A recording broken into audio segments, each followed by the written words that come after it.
வணக்கம். அக்டோபர் 8ஆம் தேதி இந்திய விமானப்படையுடைய 92வது ஸ்தாபன தினம். 1932வது வருடம் முதலாக இந்தியாவுக்கு ஒரு விமானப்படை தயார் செய்யப்பட்டது. அந்த விமானப்படையின் ஸ்தாபன தினத்தை ஒட்டி சென்னையில் ஒரு பெரிய ஏர் ஷோ நடக்கப் போகிறது. அப்போது இந்த ஏர் ஷோவை ஒட்டி சென்னைக்கும் விமானங்களுக்கும் என்ன தொடர்பு இருக்குது அப்படிங்கிறத நம்ம பார்க்க வேண்டாமா? ஏசியாவிலேயே முதலில் விமானம் பறக்கப்பட்ட நகரம் சென்னை தான் அப்படின்னு நான் சொன்னேன்னா நீங்கள் நம்புவீங்களா? வாங்க அந்த வரலாறை இன்றைக்கி நம்ம பார்க்கலாம்.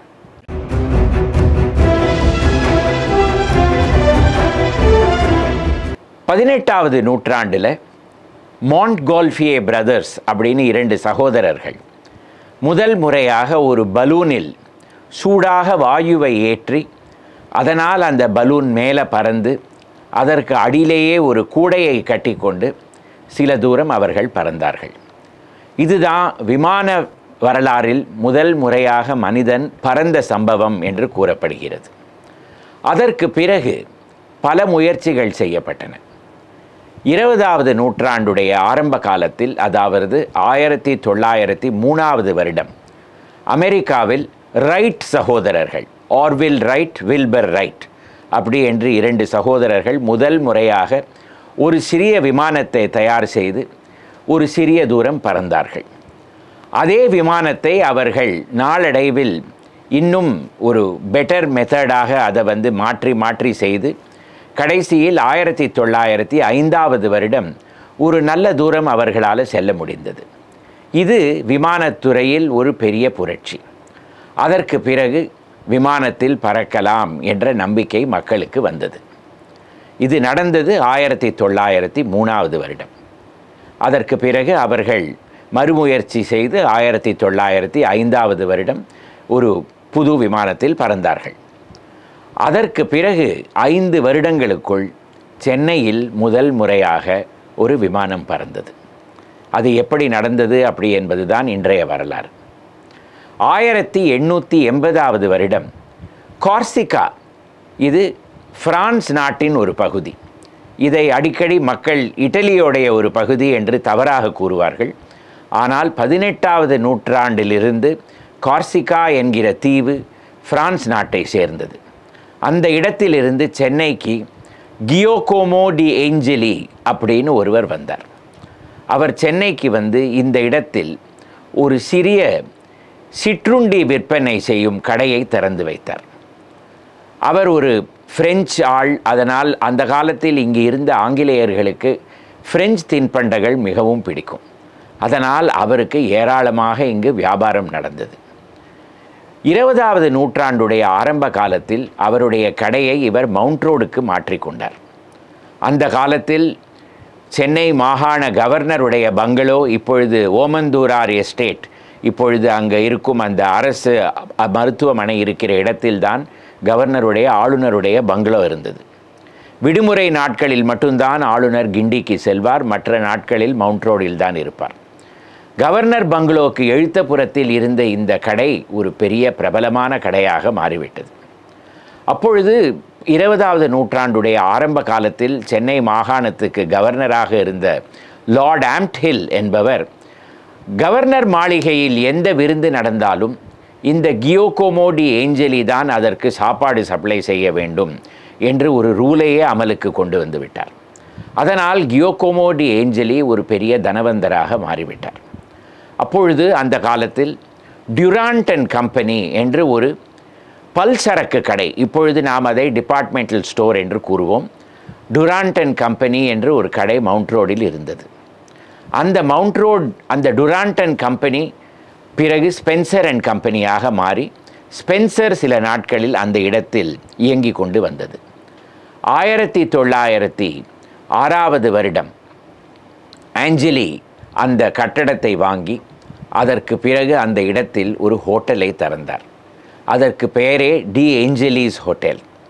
அந்த காலத்தில் மிகவும் பெரிய ஹோட்டல் கானமரா ஹோட்டல். செல்வந்தர்கள் எல்லோரும் அங்கு போய் தங்குவார்கள். அதே போல் இந்த மவுண்ட் ரோடில் டி ஏஞ்சலீஸ் ஹோட்டல் என்பது ஒரு பெரிய பிரபலமான ஹோட்டலாக மாறிவிட்டது. அப்பொழுது பாம்பேவில் மிக பிரபலமாக இருந்த வாட்சன்ஸ் ஹோட்டலை போலவே இந்த சென்னையில் டி ஏஞ்சலீஸ் ஹோட்டல்.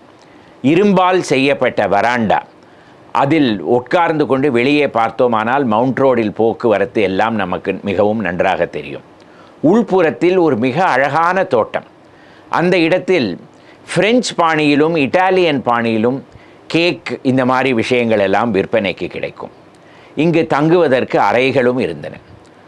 முதலில் சென்னையில் மின்சார லிஃப்ட், அதே போல் சூடு தண்ணி ஹாட் வாட்டர் சப்ளை பண்ண ஹோட்டல் இந்த டி ஏஞ்சலீஸ் ஹோட்டல் தான். இந்த கியோகோமோ டி ஏஞ்சலிக்கு ஒரு விமானத்தை பறக்க விட்டால் என்ன அப்படி என்கிற கேள்வி அவருடைய மனதில் எழும்பியது. இவரே சொந்தமாக ஒரு விமானத்தை டிசைன் செய்தார். அதை எங்கு செய்தார் என்று பார்த்தோமானால் பல்லாவரத்தில் எடுத்து கொண்டு போய் செய்தார். ஏன்னால் அந்த காலத்தில் பல்லாவரத்தில் ஜன நடமாட்டம் கிடையாது. மவுண்ட் ரோடில் வைத்துக்கொண்டு இதை தயார் செய்ய முடியாது. அதனால் அந்த இடத்தில் நிலம் வாங்கி அங்கேயே ஒரு விமானத்தை தயார் செய்தார். இந்த விமானத்துக்கு ஒரு என்ஜின் தேவைப்பட்டது. அந்த என்ஜின் எங்கே இருந்து வந்தது என்பது அந்த கேள்விக்கு இதுவரையில் சரியாக ஒரு பதில் நமக்கு கிடைக்கவில்லை. ஒரு சாரார் கூறுவது சென்னையில் அந்த காலத்தில் இருந்த சிம்சன் அண்ட் கம்பெனி தான் அந்த என்ஜினை தயார் செய்து அவருக்கு கொடுத்தது என்று கூறுகிறார்கள்.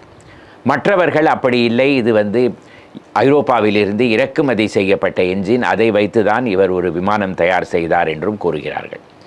1909 ஆண்டு இந்த விமானத்தில் ஏறி கியோகோமோ டி ஏஞ்சலி பல்லாவரத்தில் பறந்து மறுபடியும் கீழே பத்திரமாக இறங்கி வந்தார். அதற்கு பிறகு மார்ச் மாதம் 1910 வருடம் மார்ச் மாதம் 26ஆம் தேதி மக்களுக்காக ஒரு முறை இதை தீவுத்திடல், அதாவது ஐலண்ட் கிரவுண்டில் இதே விமானம் பறக்க விடப்படும் என்றும் ஒரு அறிக்கை விட்டார். அந்த தேதி அன்று ஏராளமான கூட்டம் தீவுத்திடலில் கூடியது. இப்பொழுது எப்படி மெரினா பீச்சில் இந்த இந்தியன் ஏர்ஃபோர்ஸுடைய ஏர் ஷோக்கு 15 லட்சம் மக்கள் வரப்போகிறார்கள் என்று கூறுகிறார்கள். அந்த காலத்தில் ஜனத்தொகை அவ்வளவாக கிடையாது. ஆனாலும் ஒரு 1000-2000 பேர் அந்த தீவுத்திடலுக்கு வந்திருப்பார்கள். கியோகோமோ டி ஏஞ்சலி அவருடைய விமானத்தில் ஏறி ஒரு முறை பறந்து காண்பித்தார். அதற்கு பிறகு மக்களிலிருந்து ஒரு மனிதரை அழைத்து கொண்டு மறுமுறையும் பறந்து திரும்பி இறங்கி வந்தார். ஏராளமான கூட்டம். அந்த கூட்டத்தில் ஒரே கைத்தட்டல், ஒரே வரவேற்பு. கவர்னர் எல்லாரும் அதை பார்த்தார்கள். அந்த கூட்டத்தில் அதை பார்த்தவரில் ஒருவர் நம் பாரத தேசிய கவி சுப்பிரமணிய பாரதியும் ஒருவர். அவர் அதற்கு பிறகு ஒரு கட்டுரையும் எழுதினார். இவ்வளவு அழகான ஒரு விமானம் இந்தியாவிலேயே தயார் செய்யப்பட்டிருக்கிறது. அதனால் இனிமேலிருந்து இந்தியாவே தன்னுடைய இன்ஜினியரிங் பொருட்கள் எல்லாம் தயார் செய்ய வேண்டும். மேக் இன் இந்தியா அப்படிங்கிற சொல்லை முதலில் உபயோகித்தவர் சுப்பிரமணிய பாரதி இந்த விமானத்தை பார்த்த பிறகுதான். அதற்கு பிறகு இந்தியாவுடைய விமான வரலாறு வளர்ந்து கொண்டே வந்தது. ஆனால் ஏசியாவிலேயே முதல் முறையாக விமானம் பறக்க விடப்பட்டது சென்னை நகரத்தில்தான். இந்த டி ஏஞ்சலி அதற்கு பிறகு அவருடைய வரலாறு என்ன என்று நாம் பார்க்க வேண்டாமா? அவருடைய ஹோட்டல், அப்பேற்பட்ட ஹோட்டல் எந்த இடத்தில் இருந்தது என்றதும் நாம் பார்க்க வேண்டாமா? அந்த கதைக்கு வருவோம். டி ஏஞ்சலி 1926 வருடம் வரையில் அவருடைய ஹோட்டலை நடத்தி கொண்டு வந்தார். இதே காலகட்டத்தில் ஊட்டி, அதாவது உதகமண்டலத்தில் ஒரு பழமை வாய்ந்த ஹோட்டல், 19வது நூற்றாண்டிலேயே சில்க்ஸ் ஹோட்டல் என்று இருந்தது. அந்த சில்க்ஸ் ஹோட்டலை விலைக்கு வாங்கி அதையும் நடத்தி கொண்டு வந்தார். அதற்கும் பெயர் டி ஏஞ்சலிஸ் ஹோட்டல் என்று இருந்து அதற்கு பிறகு சவாய் ஹோட்டல் என்று மாறியது. 1926 வருடம் டி ஏஞ்சலி மறுபடியும் ஐரோப்பாவுக்கே சென்று விடலாம் என்ற முடிவுக்கு வந்தார்.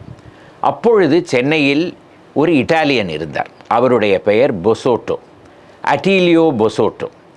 அந்த பொசோட்டோ அந்த டி ஏஞ்சலிஸ் ஹோட்டலை விலைக்கு வாங்கி அதற்கு பெயர் பொசோட்டோ என்று மாற்றிவிட்டார். 1950 வரையில் பொசோட்டோவே அந்த ஹோட்டலை நடத்தி கொண்டு வந்தார். சுதந்திரம் வந்த பிறகு ஐரோப்பாவிலிருந்து மனிதர்கள் அவர்கள் எல்லோருமே திரும்பி ஐரோப்பாவுக்கே சென்று விட ஆரம்பித்தார்கள்.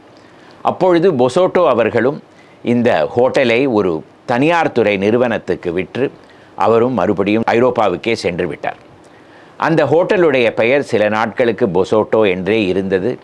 அதற்கு பிறகு அதற்கு ஏர்லைன்ஸ் ஹோட்டல் என்று பெயர் மாற்றப்பட்டது. வரலாறு எப்படி இருக்கிறது பாருங்கள். ஒரு காலத்தில் சென்னையில் முதலில் ஒரு பிளேனை பறக்க வைத்தவர் டி ஏஞ்சலி. அவர் இந்த ஹோட்டலுடைய ஓனராக இருந்தார். நாளடைவில் அவருடைய ஹோட்டலுக்கு ஏர்லைன்ஸ் ஹோட்டல் என்றே பெயர் வந்துவிட்டது. அந்த ஏர்லைன்ஸ் ஹோட்டலை இந்தியன் எக்ஸ்பிரஸ் நிறுவனம் விலைக்கு வாங்கியது. சில நாட்கள் அந்த ஹோட்டலை அது நடத்தி கொண்டு வந்தது. 1980களில் துரைராஜ் நாடார் என்பவர் இந்த கட்டிடத்தை விலைக்கு வாங்கி இதை ஒரு கடைகளுக்கு வாடகை விடுவதற்காக மாற்றிவிட்டார். அந்த கட்டிடத்திற்கு எம்ஜே துரை நாடார் காம்ப்ளெக்ஸ் என்று பெயர் வந்தது. அந்த கட்டிடம் எங்கே இருந்தது என்று நான் சொன்னேன் என்றால் உங்களுக்கு தெரிய வராது.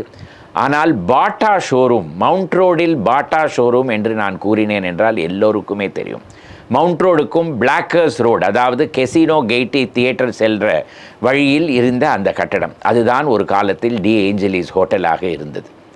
2018 வருடம் அந்த கட்டடம் இடித்து தள்ளப்பட்டது. இப்பொழுது வெறும் சுவர்கள் தான் அந்த இடத்தில் நின்று கொண்டிருக்கின்றன. முதலில் சென்னையில் விமானத்தை இயக்கி வைத்தவர் கட்டிய ஹோட்டல், அதோடைய நிலைமை இப்பொழுது வெறும் ரியல் எஸ்டேட்டாக இருக்கிறது. ஆனால் சென்னை விமான துறையில் ஒரு பெரிய நகரமாக மாறிவிட்டது. 1930களிலேயே இந்த இடத்தில் ஒரு இராணுவ ஏர் பேஸ் வந்தது. அதே தான் நாளடைவில் மீனம்பாக்கம் ஏர்போர்ட்டாகவும் மாறியது. அந்த வரலாறெல்லாம் மற்றொரு நாள் நாம் மற்றொரு எபிசோடில் பார்ப்போம். ஆனால் நீங்கள் எல்லோரும் இந்த ஏர் ஷோவை பார்க்கும் பொழுது ஒரு முறை அந்த கியோகோமோ டி ஏஞ்சலிஸ் அவர்களை நினைத்து பாருங்கள். அந்த 1910 வருடம் அவருக்கு என்ன தைரியம் இருந்திருக்கணும். தானே தயார் செய்த ஒரு விமானத்தை சென்னையில் பறக்கவிட்டு அந்த கூட்டத்தில் இருந்த ஒரு மனிதரையும் கூட்டிக் கொண்டு சென்று அதற்கு பிறகு பத்திரமாக கீழே இறங்கி வந்தவர். எவ்வளவு பெரிய ஒரு சாகச பெயர் வழியாக இருந்திருக்கணும். இந்த எபிசோடை நீங்கள் லைக் செய்தீர்களானால் இதை ஷேர் செய்யவும், இந்த சேனலுக்கு சப்ஸ்கிரைப் செய்யவும். மறுபடியும் அடுத்த வாரம் இதே போல சென்னையின் வரலாறிலிருந்து சில சுவாரஸ்யமான பகுதிகளை எடுத்துக்கொண்டு மறுபடியும் வருவேன். வணக்கம்.